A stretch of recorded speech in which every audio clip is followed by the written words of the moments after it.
Dr. Sangeeta Sahi for not only inviting me to this very important conference, but to having it in the first place. It's so necessary for us to change the narrative at both a local and a global level of how we relate to our own homeworld. My presentation is called Loreologizing, a word I'll explain, an alchemy of how fictions change reality, and this is something I've done some recent research on as well. So I'm very happy to have the opportunity to present it to you. Let me start by giving you a little bit of a table of contents for the presentation. We're going to start from a certain goal that will organize everything I say, and this is also a key part of the takeaway, which is that seeing how the keystone stories, the guiding stories we tell ourselves shape consciousness of self, others, purpose, and vocation, and the world.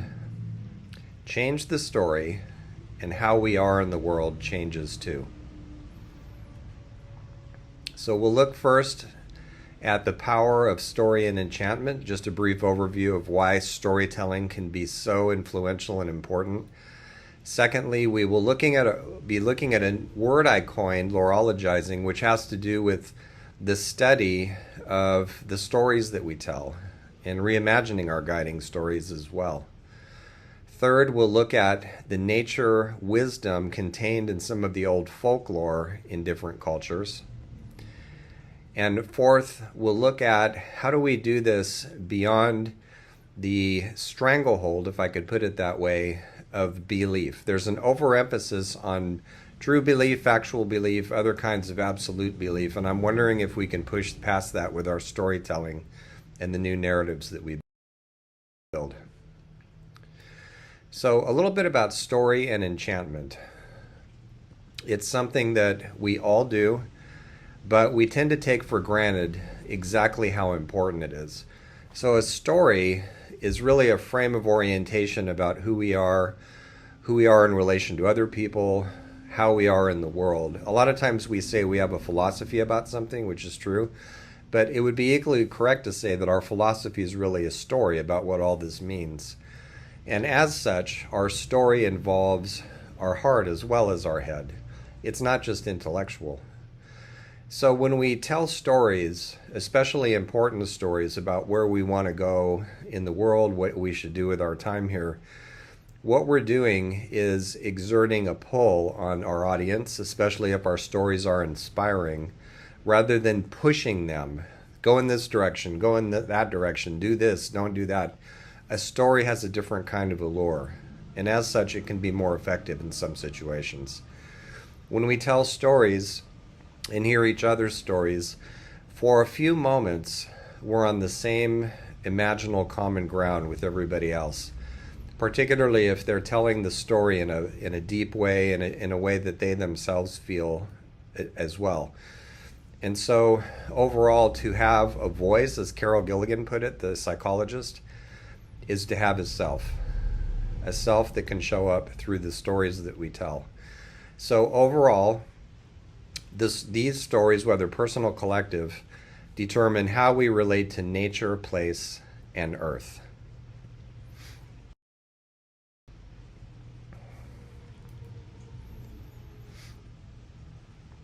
Storytelling has a lot of advantages. One is that it humanizes you. It gives you a sense of who you are and why these things matter to you. And so it can help earn the trust of your audience. Storytelling can go beyond political, ideological, religious divisions when we're in the same story together, especially if the story is told in such a way that the story stands by itself. And storytelling and listening involves more of the listener's brain, according to the research, than a simple lecture, explanation, or debate. Stories are retained longer in memory than facts, and stories can help move us away from overwhelming doom and gloom, which is a big part of the news nowadays, especially about things like climate chaos, more into a posture of active hope. Stories can invite the listeners to dream along with the teller from inside the story itself.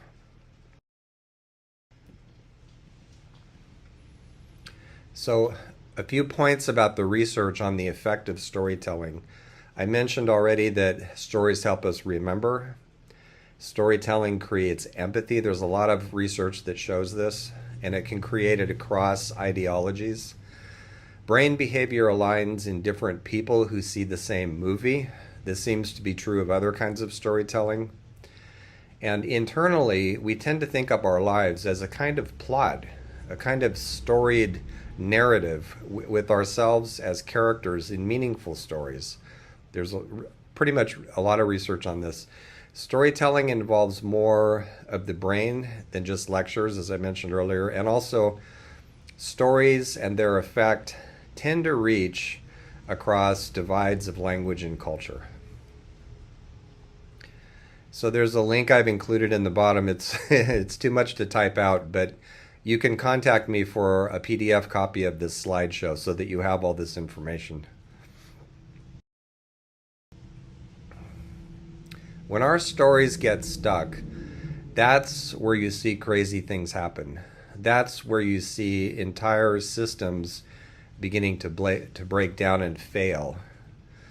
Stuck stories are a hallmark of this. In my family systems training, that was something that was underlined, and I often saw this with my clients too, that the family story was moribund somehow and it needed to be moved forward. Stuck stories at the societal level also generate, as you can see here, a lot of absurdity and mixed messages as well. So that's one of the ways we know that we're in a story that's failing.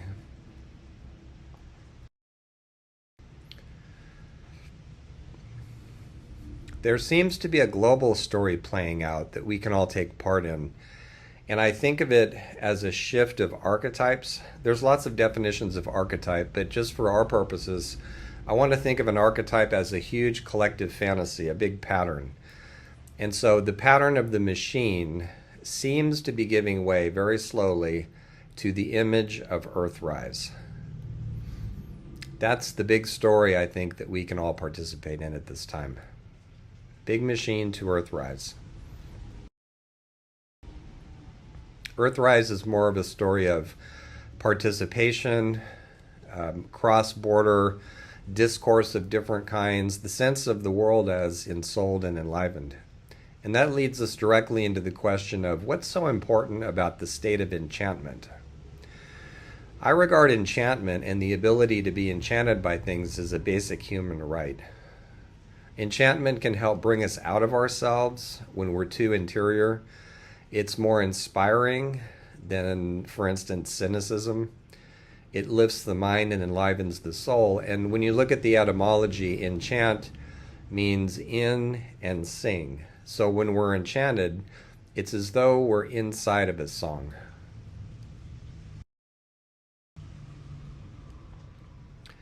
Enchantment, I think, is the normal functional state for human beings. We just tend to forget that it is, especially if we've been disenchanted a long time. It's a wellspring of happiness and joy, a sign that things are going correctly.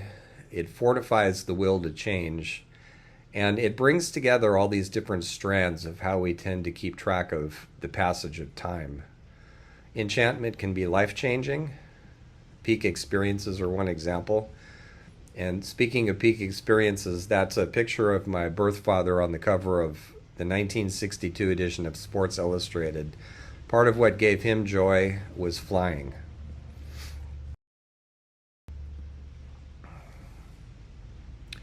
There's a declaration of enchantment at my website, Chalquist.com, that says this: we can live a few weeks without food, a few days without water, and so on.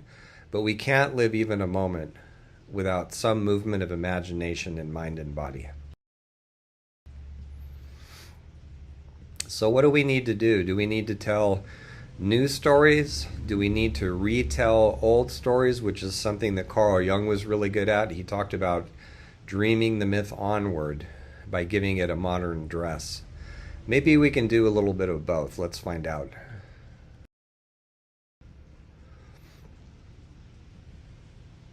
So this leads us to part 2, Loreology and guiding stories. So I was working some time ago with a combat vet. I was running men's groups as part of my psychotherapy training. And this veteran blamed himself for a situation in which some of his men in his platoon got killed. It turns out that he had incorrect information about what happened. So he was telling himself the story of, I should have surrendered when we got attacked by the enemy, and this and that and this. And I actually had the good fortune to be able to talk to former members of the enemy army about how all that went down. And so the long and the short of it is, I was able to go back to this man and say, you're completely wrong about the story that you're telling yourself.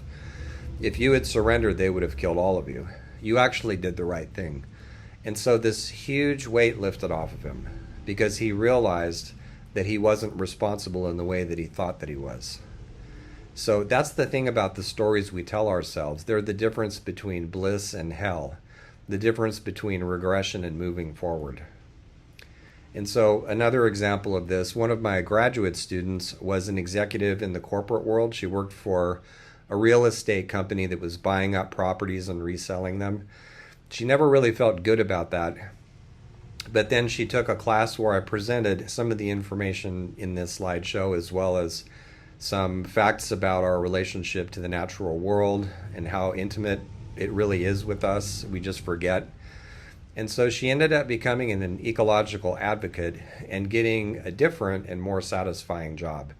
And partly that shift of stories happened because she began asking herself, what about Earth?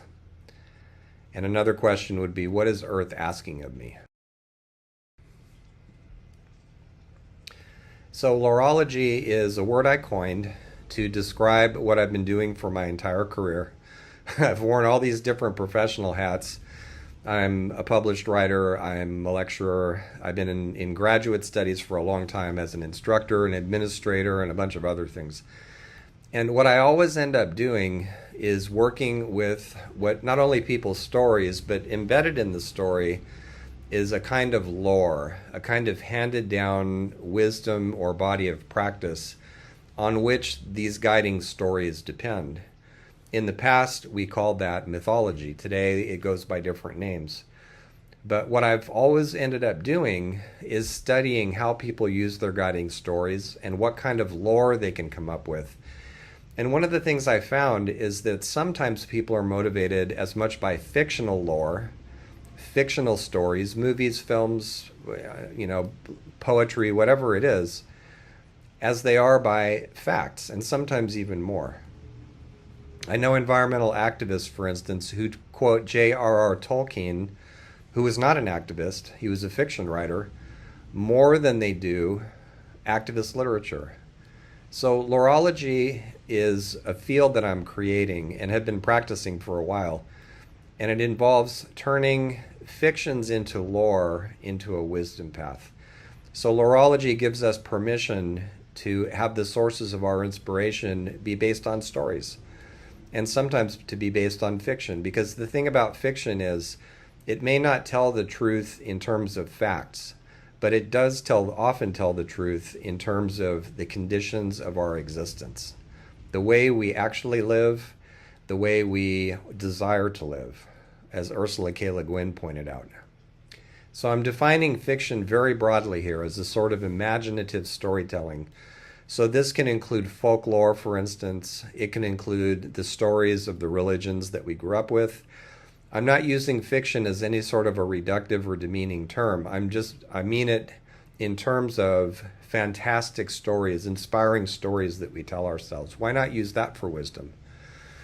So in doing this, I'm hoping to bring into being not just a new area of study, but also a new profession with practices attached to it.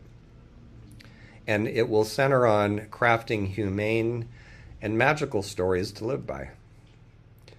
Questions that it will raise is, what is my lore? What do I use for my wisdom? Where did it come from? What are some different ways to hold it? Do I need to take it literally, like people sometimes do the stories in the Bible? Or can I hold it a little more loosely? What archetypes and myths inform my life, a business, other realms of human experience?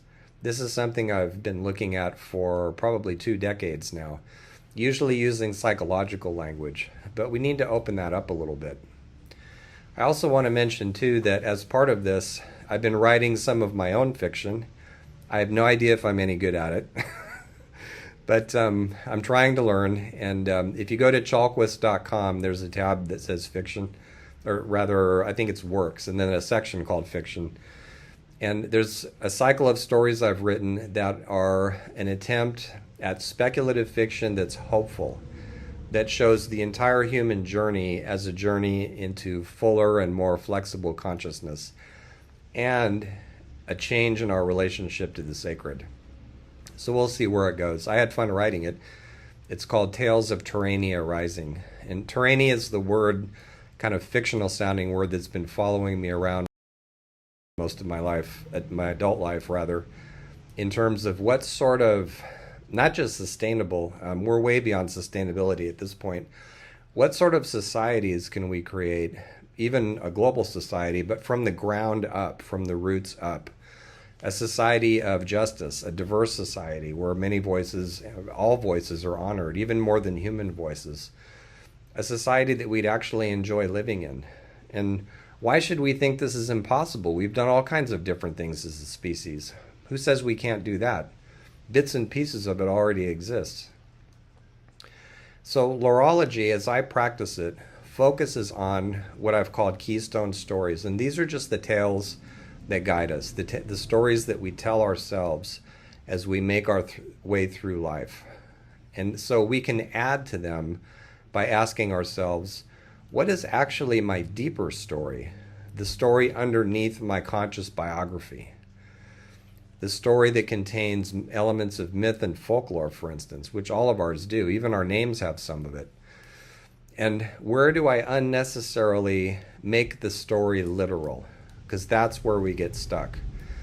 As an adopted person who grew up in a very conflictual home and went looking for his roots, I had this story about my birth families, as many adoptees do, that they were somehow more like me, and that a lot of who I was actually came from them. And what I learned in my 20s when I found them was that not only were they actually a lot like my adoptive family, but that even though it helped to explain things like my love of Western classical music, that goes down through my maternal birth family and things like that, but ultimately, it's what we do with that. We're more than where we came from. So finding out all that allowed me to change the story and take it less literally. So from a laurology perspective, what fictions, including legends and myths, inspire us? What if I imagine my birth and career as creation stories? I do this in workshops and also with my students. How can we dream together toward just earth-honoring forms of culture? Those are the questions that laurology raises.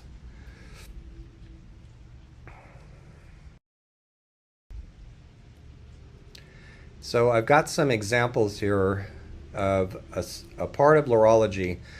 There's another word I coined some years ago, Enchantivism, and where it comes from is, how can we tell stories that are bigger than the ruptures that generate them, the injustices that generate them? How can we tell stories that serve as a kind of activism in the sense that they allow us to imagine better future possibilities? So I've included a picture of Uhura from Star Trek here because so many black women have said over the years, she inspired me to go out on my own and accomplish important things in the world. There are astronauts working for NASA who were inspired by her. Clear examples of the power of fiction and the power of image, right? So Enchantivism, it's not really an alternative to activism so much as it's something that activists can do, but also people who never felt called to literal activism, which is a heroic activity in many ways, but not everybody's a hero. So what can we do who don't identify with the hero's journey that can move things forward? And Enchantivism says we can tell spacious, inspiring stories. There's lots of examples. We can talk about what the world could look like if enough of us get together and dream together. We can be like poets who stop forests from being mowed down by writing poetry for the heads of logging companies. That happened, right? So there's many examples of Enchantivism in the world. There are people who dream things up all the time and they just go ahead and do them, and people love it. They don't wait for permission. Dreaming together changes reality. And a statement I like by this is from a fictional character, Tolkien's character Elrond in The Lord of the Rings. And this is such a true statement. Tolkien was asked in an interview about this and said, "I think this is the wisest thing in the whole series. Such is the course of deeds that move the wheels of the world. Small hands do them because they must, while the eyes of the great are elsewhere."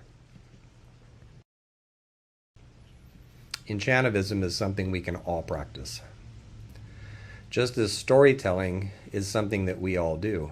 All over the world, in every culture, in every possible form of human being, we all tell stories, whether we're professionally trained to or not. We all have something to say. And when you tell a different story, when you change the story, other things change as a result. So there's an image here of the Kalevala, and it's a collection of Finnish folk tales put together in the late 1800s by Elias Lönnrot. This gave the Finns, at the time it was published, a sense of their heritage as a people. And that led to all kinds of positive changes in Finnish culture. It's a book of folk tales. It's magical beings doing stuff. It's not a blueprint for revolution. It's not a bunch of suggestions about how to save the world. It's just inspiring. There are places in Finland named after the characters and places in this magical book. Same thing with The Lord of the Rings. I mentioned earlier that activists point to it as inspiration. There are Thai activists who are using the three-finger salute from the Hunger Games, which are, of course, fictional movies. The novel Black Beauty, again fictional, it's about a horse. It changed and improved the state of cab drivers in London when it was published. So here's a quotation from Jung talking about archetypes, archetypal images, these big images that capture the imagination. Whoever speaks in primordial images speaks with 1,000 voices. So in this next section, let's laurologize a little bit by looking over, rather briefly, some folk tales that have to do with our relationships to the natural world and come from different cultures. Some of these are known in the West as myths. Other people know them as sacred or traditional tales. There's also some folk tales to look at. Here's a quote by Thomas Mann, the European writer, "Myth is the garment of mystery." But what's in those old tales, and why do we even study them? So I like this point that Crossan makes about it's not that those ancient people told literal stories that we're smart enough to take symbolically. It's actually the other way around, right? So myth in particular, its motifs and images come back to life all the time, around us, within us, in our dreams. I often tell my students that myths don't stay in the myth books. You even hear it in the supposedly objective language of technology, finance, all kinds of things, and of course religion. I remember the first time I heard the term, the economic term, the invisible hand of the market, and I thought, there it is right there. So when we tend myth, it teaches us to think symbolically and metaphorically instead of literally. And it encourages our imagination as well. We start being able to dream a little bit differently. Also, there's no really such thing as a, quote, nature myth or a nature folktale or whatever, because when you go far back enough, they're all involved in the natural world, every one of them. When they're reimagined, they can speak to us about our time. Thinking of Dene is the proper word. The Dene stories about Nayanaskani, monster slayer. He's a hero of the people. His name translates roughly as killer of alien gods. And in terms of decolonizing Deneta, the homeland of the Dene, there are questions being asked by storytellers like, what is Nayanaskani saying to us today as we fight for tribal sovereignty? And this is happening all over the world. A lot of people are reclaiming their folklore. Right now, I have 2 books being published by Chinese presses that discuss this process to some extent. And part of what I'm trying to do with them is to reintroduce Chinese mythology in English languages, although the books are being translated into Mandarin right now as well. But to reintroduce them to people who grow up being told that their stories are nonsense. They're not nonsense. They contain deep truths. However, there's a danger with all this. And it's something that's often been noticed, that when we take a myth literally, for instance, the myth of the golden age, right? When we take it literally, the myth doesn't die. I don't think a myth can die, but it does turn into a zombie and start eating people.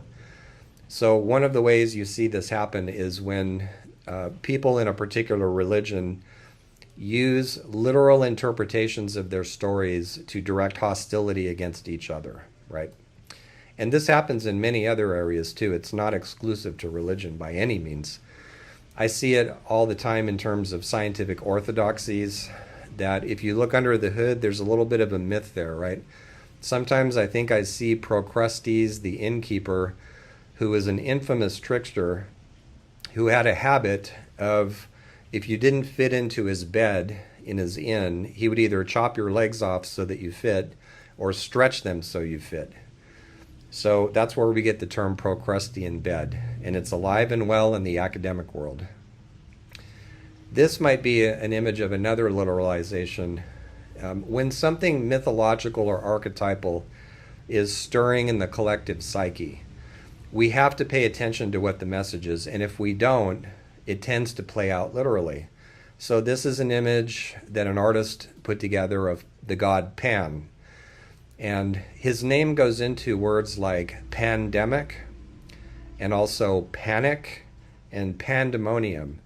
Pan is closer to nature than some of the other Greek deities. So for instance, Athena, not necessarily associated with the natural world very much. A little bit, but not too much. Pan definitely is. And Pan hung out in Arcadia, the mythical land where when people were, and also there is a place called Arcadia, and people would walk through, and the legend is that Pan would leap out of the bushes and scare people. So when we look at current events through a mythological lens, we can ask questions like, if Pan is a piece of collective psychology, part of collective unconsciousness, let's say, what is he trying to tell us? What are we trying to tell ourselves about our dysfunctional relationship to the natural world? Those kinds of questions. There are myths that tell us important stories about social justice. So Karen King, the Gnostic scholar, talks about a piece of writing called the Gospel of Mary, specifically about Mary Magdalene, and how in the Gnostic Gospels she was a wisdom teacher who worked alongside Jesus, but the male disciples collided with her a lot because she was a woman bearing wisdom. So Karen King's comment about this at one point is, the Gospel of Mary provides a biting critique of how power is exercised in the lower world, our world, under the guise of law and judgment. The mythic framework allows the spiritual, psychological, and other areas to be integrated under the guiding principle of resistance to an unjust and illegitimate domination of ignorant and malevolent powers. That is another advantage of whatever we want to call it, fiction, fantasy stories, myths, what have you. They give us space to wander into different possibilities, and they can also serve as a form of resistance to irrational authority. There are myths from the tradition of Hermetic thought and practice that comes out of Egypt, specifically Alexandria, in the 2nd and 3rd century. Hermeticism is a philosophy that has to do with earth reverence, cosmos reverence, having a healthy mind, a mindful, reflective consciousness, heart-based, and it has ancient roots in Egyptian religion. So there's a whole body of literature called the Hermetica that's vast. Part of the center of it is the Corpus Hermeticum that I'm going to be quoting from a few times as we go. So I'm pulling this up because when we consider these old mythic systems from a laurology standpoint, They contain important insights and different ways of fantasizing or imagining our relations to everything around us. So, for the Hermetic way of thinking, everything is ensouled, everything has a presence.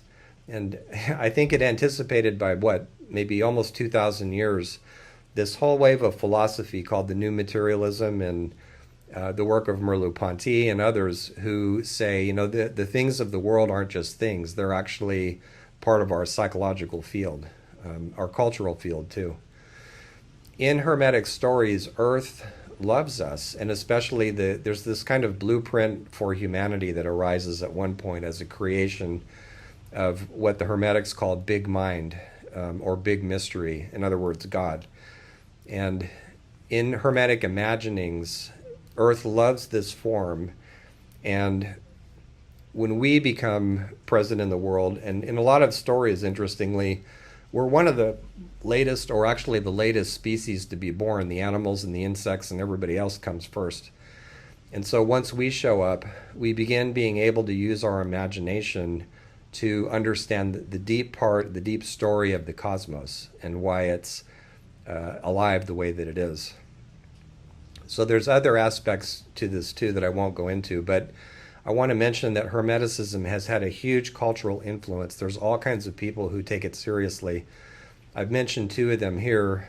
Fechner, who was an early psychologist who wrote Nature Mysticism, some of which has still not been translated from German into English. And then Kepler, of course, the scientist. I could mention Sir Isaac Newton as well, who did alchemy for decades. This is a quote from what I mentioned, the Hermeticum, the Corpus Hermeticum. The supreme good permeates abundantly. In this way, the cosmos is good. It's a very different feeling from schemes that say the cosmos is a big void or the cosmos is random. So I'm not going to go into detail about these, and if you get a copy of this slideshow, you'll be able to see these names and look them up later, but I wanted to touch on how mythic tales serve different purposes in clarifying our relationship to nature. So warnings is one of them. Erisichthon, for instance, was a king who cut down all the trees in his kingdom to make a big palace. Reminds me of Indra in Hindu stories. And of course, he came to no good as a result of that. There's a Korean story about how the mountain spirit tries to warn the people of a calamity that's coming, but they don't know how to speak the language of nature anymore. In other words, they can't understand symbolic communication anymore, and so the kingdom falls. There are stories that are more initiatory. Comes the serpent initiating young people. The Carets from Greek mythology. Osiris undergoes his own initiation, a brutal one. And then there's the story of Psyche as well, having to be tested by Venus. There's something that links initiation with mature behavior toward the earth. There are stories of appreciation of different aspects of the natural world. I live in California, which is under drought, and I think a lot about Oshun, the Orisha, who she has to do with fresh water, but we have to be careful not to say things like the goddess of thunder or god of thunder or the goddess of fresh water or whatever. Those are just attributes.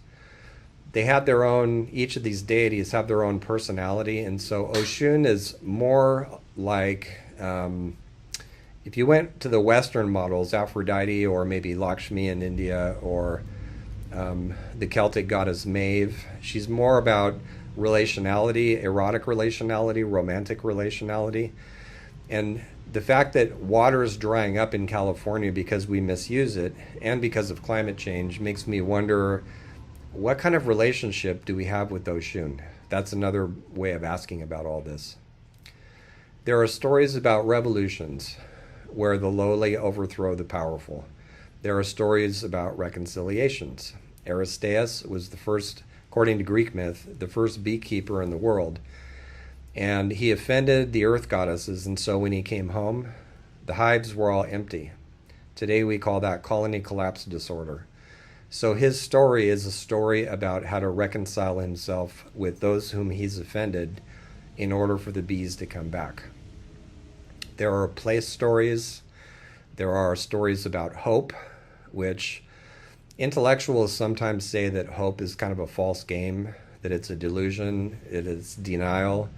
It can be, but Joanna Macy talks about active hope, a different kind of hope. And hope shows up in different mythic figures and stories, as though it were an active presence in the soul. And then stories of homecoming as well. So there's a lot to learn about our relationships with nature from mythic stories. And some of these stories are what I like to think of as post-heroic. They don't involve the gigantic, egotistical, individualistic hero. They involve collective action, the wisdom of getting closer to the natural world. Princess Bari in Korea has to learn woodcraft, and by doing so, also saves not only one but two families. Una in Ireland saves Finn McCool, her heroic husband whose mouth gets him into trouble. There's Nuwa in China, who saves the sky from turning black and falling down on top of all of us, which, if you've ever been in Beijing when the smog is really bad, you have a visceral understanding of this tale.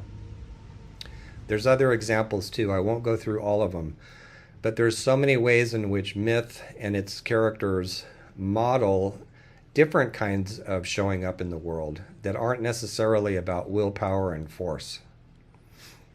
And I like this term mythiotai. It doesn't show up very often, but apparently in 524 BCE on the island of Samos, there was a group of storytellers who were troublemakers.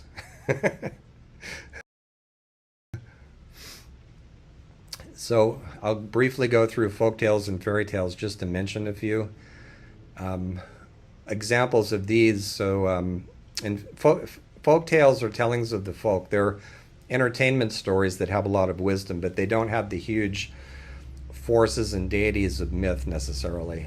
And fairy tales were kind of a folk tale reinvented in the 1700s. There were French feminists who began to use them as a form of protest and to envision better possibilities for themselves. So a kind of early Enchantivism in a way.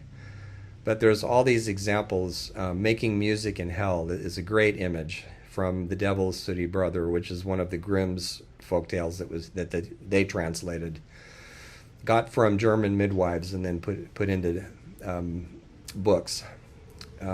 All these different things that we can learn from folktales and fairy tales. Placating the greedy only increases their demands. That's something to learn.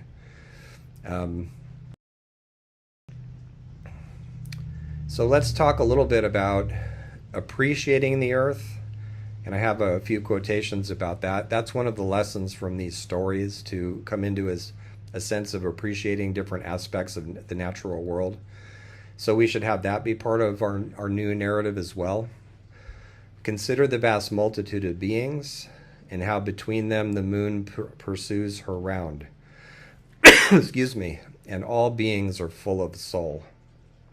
Ever since reading this, I've looked at the moon differently at night when I can see it.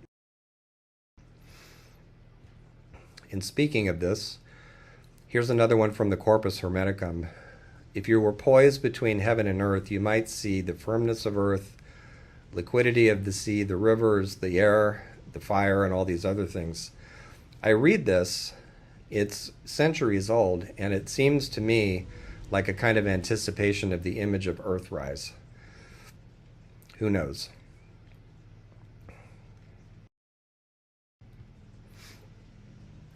So we come to the last section of this presentation, alchemizing beyond belief. What kind of storytelling practices can we cultivate to move a new narrative forward? So the first thing to tend is the possibility that belief is overrated. I mentioned this earlier. Belief is, in some cases, a defense against uncertainty. And I want to clarify that I'm not talking about belief in the sense that I believe the ground's going to be under my feet when I get up in the morning. I'm talking about belief in the sense of an absolute truth, right? Those sorts of beliefs tend to be conflictual, because when your big T truth is different from somebody else's, then you tend to fight about it. And because they're absolute truths, that leads to the conflict.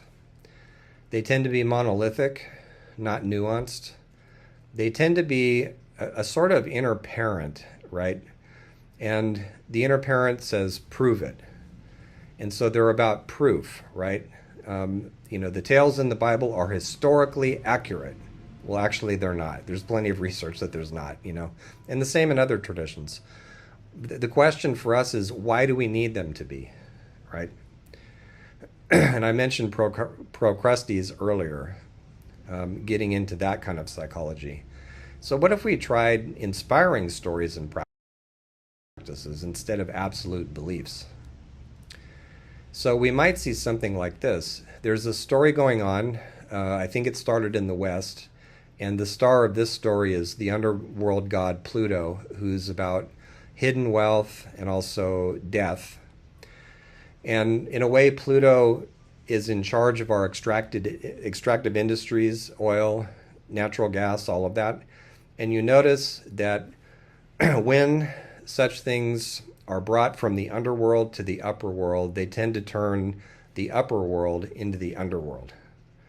So here's a picture of yet another river on fire because of an oil spill.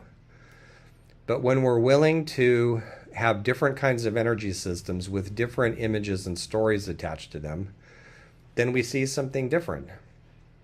Maybe Aeolus and the wind god, or maybe Gaia growing things, Demeter. There's lots of alternatives. It's hard to see down there, but there's an image of getting energy from the sea, for instance, without all these extractive things going on. So when we think of energy systems, they're not just literal systems of energy. They're also stories. They're also mythologies in action. So that's one layer to this, realizing that. Another is to realize that we are nature. James Hillman, years ago, the psychologist, said something about how when we imagine we're not nature, it's a thought disorder. And it's a pretty common one. So there's all kinds of ways to just get out more or appreciate the natural world. And I mentioned Mycobacterium vaccae, which is a soil bacteria being tested as a healing or a cure for all kinds of things.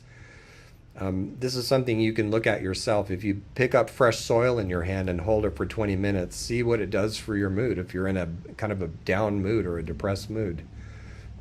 It should make sense to us that reconnecting with nature is healthy because we evolved in the natural world. So telling our nature stories, telling each other about how do I feel about how I relate to nature? Where are things missing? Where are things enlivening? What do I maybe need to do a little bit differently? We can practice what I call animal stories, which are, I do this with my students and in workshops. What is an animal who mentored you? Not necessarily a pet, but some animal that taught you something wise. And that helps us reconnect with the wisdom of animals in some ways.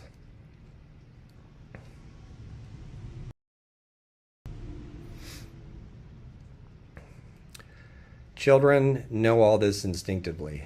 And when you work with children, as I have in garden settings, for instance, they immediately get it. They have a natural love of life and growing things. So involving them at every step so that they don't forget that or don't forget it for long. Many nature activists talk about their childhood experiences in the natural world, even if they went through a period of forgetting. And this means as adults, too, honoring our own childlikeness. There's a picture of one of my keyboards. Helps me fantasize when I write. And this kid here, I never said that in school out loud, but internally I was kind of like him. And there's still a part of me that is.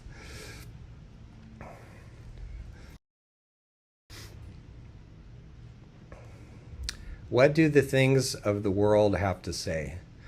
Why do our cars and houses and computers seem to have faces?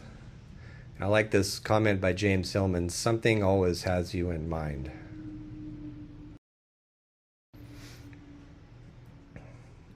What about places? The places where we live, the places where we work.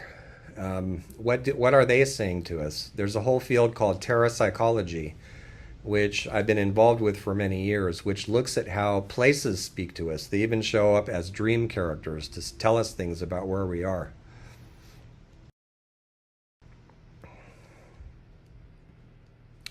There's also advocacy work. So I'm bringing up a number of exemplary people here and organizations who are fighting to protect what's left of the integrity of the biosphere. So that's another way to make meaning and change the story, by actually working with and for people, landscapes, the elements, everything.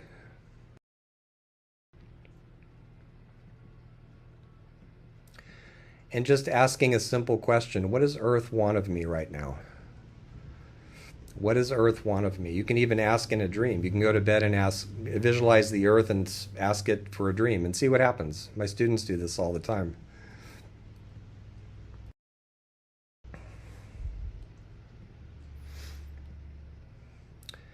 There's something I'm working on called world reading that's an update of Hermeticism, and I won't go into it too much now, but it has to do with a kind of playful philosophizing that's earth honoring and that uses the imagination as a form of knowledge. So I wanted to at least mention it.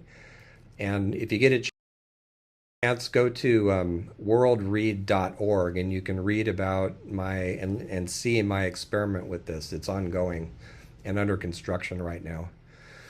And it could be that our relationship to the sacred is changing too. Jung talked about how what he called eternal truth needs a human language that alters, that we need different ways of understanding the gods as time goes on, and understanding sacred experience too. So our astronauts are one form of contemporary practice that provides us with that. As when Mitchell, who founded the organization IONS, the Institute of Noetic Sciences, said that his view of Earth was a glimpse of divinity.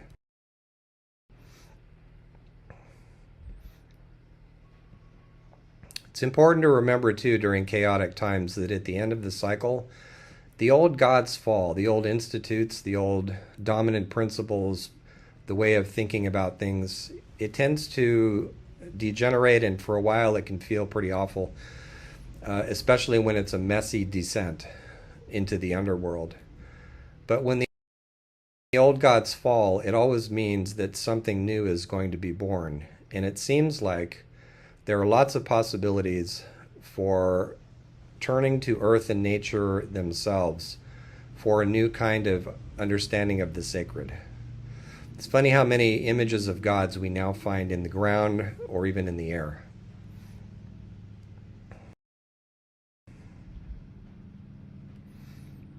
So a few final thoughts. This is a Jungian analyst, Jane Hollister Wheelwright. I finally reached the realization that the divinity still needing human recognition is our own planet Earth in our solar system.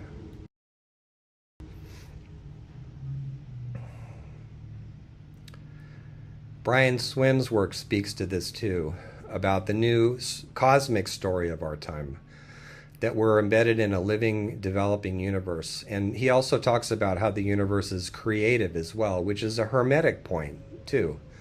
Always creating, that creation is constant and ongoing, and that we, through our imagination and creative works, partake of that.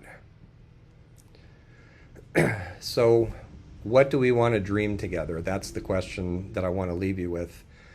That so much that's important arises from imagination and fantasy. And one of the things we can do is imagine a better way of being here. So this is Sonequa Martin Green, who is in a show called Star Trek Discovery. She's the star of that show. And in an interview, she talked about how certain kinds of utopian thinking and imagining can actually be a step toward moving us in a better direction.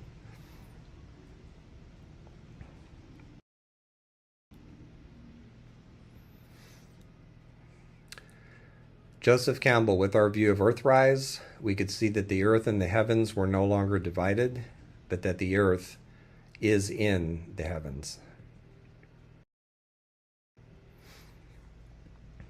And a last piece from Norse mythology. Now do I see the earth anew, rise all green from the waves again. The cataracts fall, the eagle flies. a fish he catches beneath the cliffs. All of Norse mythology is told by a wise woman in the Eddas.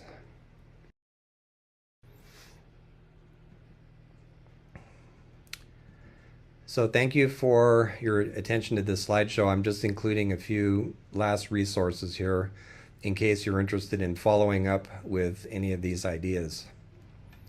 You can find me online in lots of different places, and I'm always busy with all of this. So thanks so much.